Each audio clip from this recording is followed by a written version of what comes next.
damn weeds. Tired of these damn weeds. They're like trolls.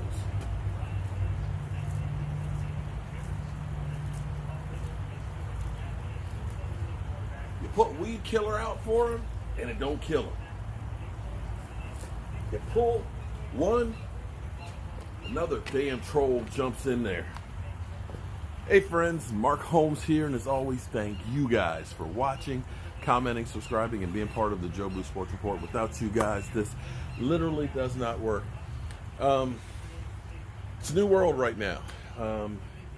Things are changing and evolving, and you know, this thing called Darwinism, kind of like the Marine Corps motto that you have to adapt to overcome. You know, you got to come up with a new plan.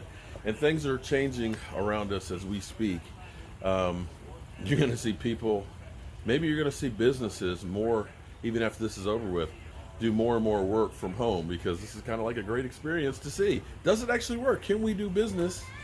Hey, how you doing, kid?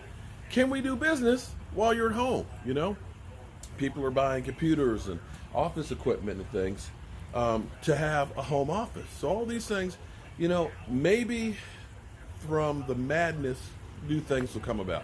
In fact, I was talking to my buddy Derek from Megabyte Computers. I'm going to take this time to try and better myself, one, to keep myself occupied while we go through this, and as well as try and take care of things, because once this thing gets over, you ain't going to have time. Everything's going to be like right now. So it's best to try and do as much as you can to keep your mind and your body right. I don't think that there's anything better for you than if you can get your ass outside and get some fresh air and move around. Because if you're just sitting around, guys, that ain't the thing to do. You want to be, if you're going to get attacked by the corona, you want to be as good a shape as possible. And sitting on the couch, eating a bunch of junk food, watching all the damn news is not going to be the way to do it. Okay? So that's why I'm out here pulling these damn weeds and fighting you trolls. Because it's keep me strong. Keep me strong. I'm ready to fight. Okay? I'm ready to fight you, Corona. Come on. I'm going to take you on. I got something for you. Okay? All right. So, in case you didn't know it, I did escape from a mental hospital. Just saying. But anyway, the Dallas Cowboys are now a totally different team than what we've seen in the past. The Dallas Cowboys, you know, they said, trust the process. We know what we're doing. We have a plan. That's what we were told throughout the Jason Garrett era. You know, we don't pay contracts, you know. We look for deals. We don't go out there and spend a boatload of money on free agents, okay? We're going to bargain basement shop. We're going to wait and take some of the leavings, okay? We're going to get the crumbs. Not anymore. Not anymore. Because the last time the Cowboys made a big move in free agency was Greg Hardy and Brandon Carr.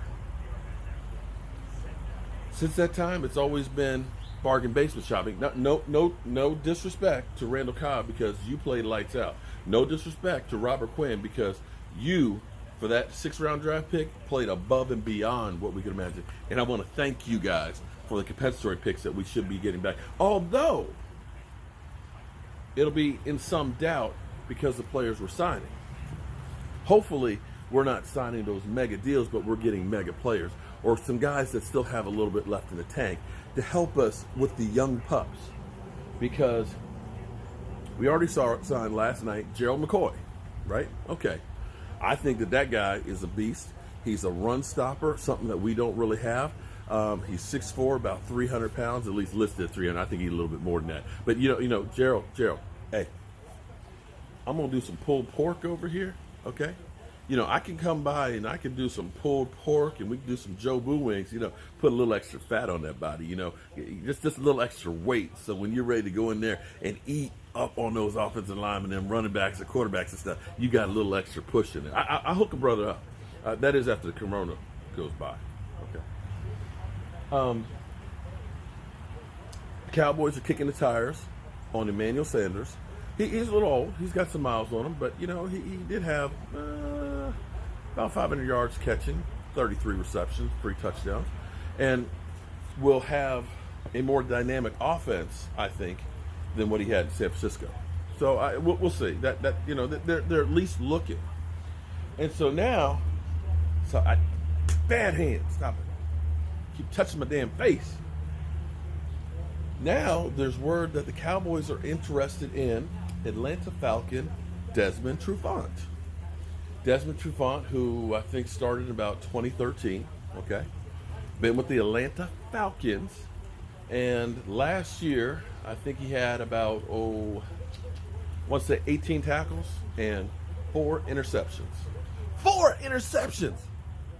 Can you imagine a guy that actually gets 4 interceptions? 4 interceptions. When was the last? Okay, I'll be back. Sorry, that was my daughter calling in and trying to figure out what to do with her. She's out in California, and I think it'd be better for her to come home. But flying prices are cheap, but you're going through the airports, but I don't know. It may be that there's not that many people flying, so I don't know. But I had to take that call. But could you imagine a guy getting 4 interceptions? One guy, no, I'm not talking about a team. One guy getting 4 interceptions. Wow. 4 interceptions. It's pretty good. So the Cowboys seem to be evolving and changing what they're doing. They have figured, well, we've been the route of holding on to everybody, and bargain basement shopping. It seems like the Cowboys maybe have evolved and said, you know what, Jerry's getting up there.